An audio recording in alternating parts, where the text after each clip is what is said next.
গাজায় ২০২৩ সাল থেকে অনবরত বিমান হামলা চালিয়েছিল ইসরায়েল। হামাসকে নিশ্চিহ্ন করতে গিয়ে তারা রীতিমতো গাজাকেই জীবন্ত কবরস্থানে পরিণত করেছিল।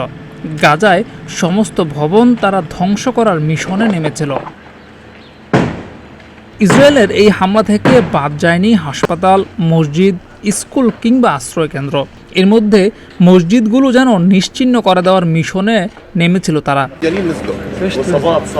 গাজা উপত্যকার ধর্ম ও ওয়াকফ বিষয়ক মন্ত্রণালয়ের এক তথ্য থেকে জানা যায়, ইসরায়েলি সেনাবাহিনী গাজার ১২৪৪টি মসজিদের মধ্যে ১১০৯টি মসজিদ সম্পূর্ণ বা আংশিকভাবে ধ্বংস করেছে। এর মধ্যে ৮৩৪টি মসজিদ ধ্বংসস্তূপে পরিণত হয়েছে, যার আর কোনো চিহ্নই সেখানে অবশিষ্ট নেই।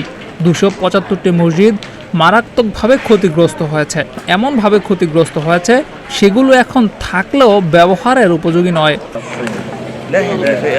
ধর্ম মন্ত্রণালয়ের তথ্য থেকে আরও জানা যায়, ইসরায়েলি হামলায় তাদের মন্ত্রণালয়ের ৩১৫ জন শহীদ হয়েছে।